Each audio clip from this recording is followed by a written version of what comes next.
Sometimes the boy sitting quietly in the last bench is not ignoring the world. He is just busy talking to his dreams, and one day he outruns them all.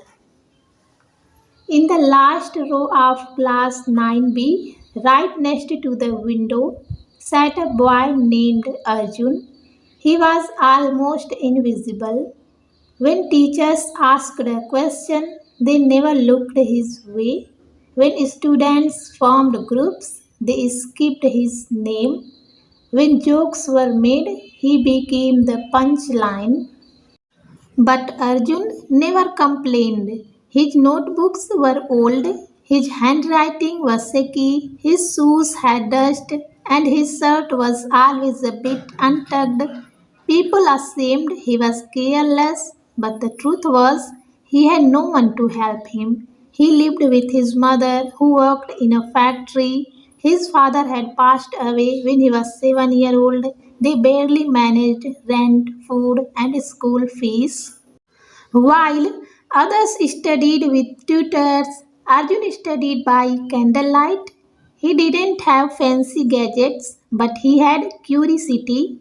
Every evening after school, Arjun would go home, finish his chores, and then open his secret treasure box.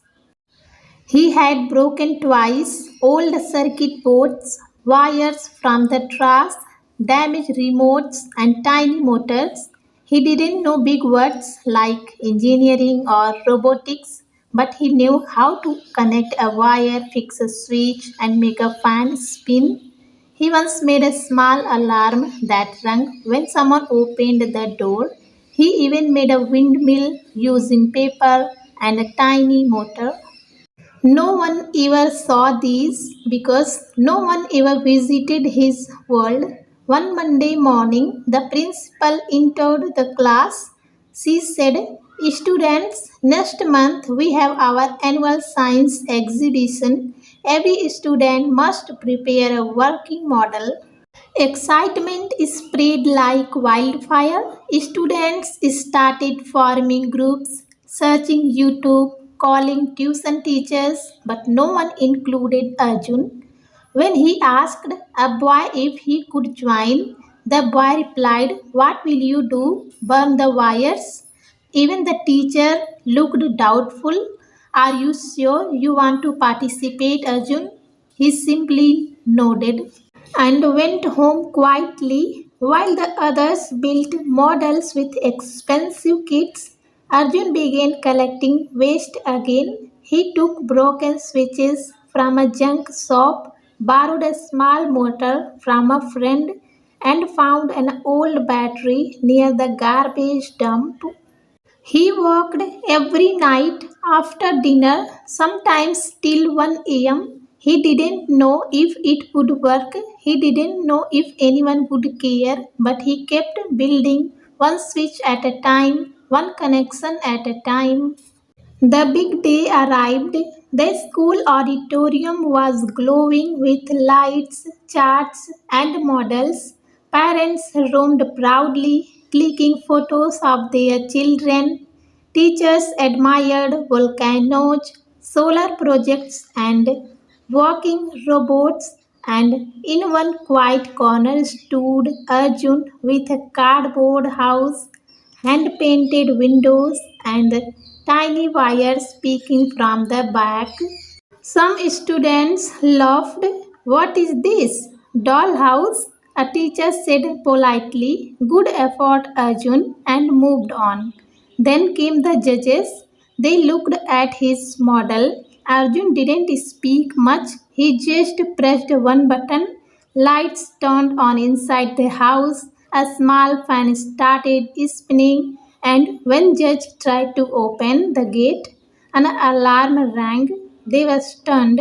"This is fully automatic." "Yes, sir," Arjun replied. "You built this alone?" "Yes, sir, from waste materials." The judges noted every detail from the first time. Arjun's name was being written not for punishment, not for complaints, but for recognition. The next morning, the school assembly had something new.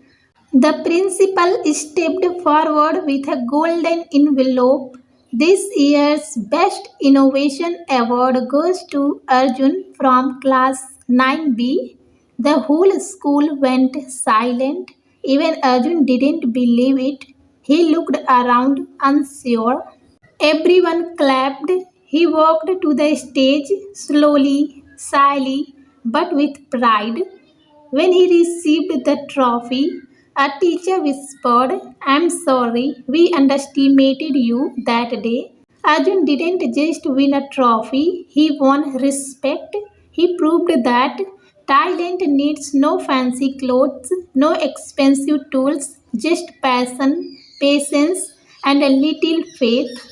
Moral of the story: never underestimate the silent ones.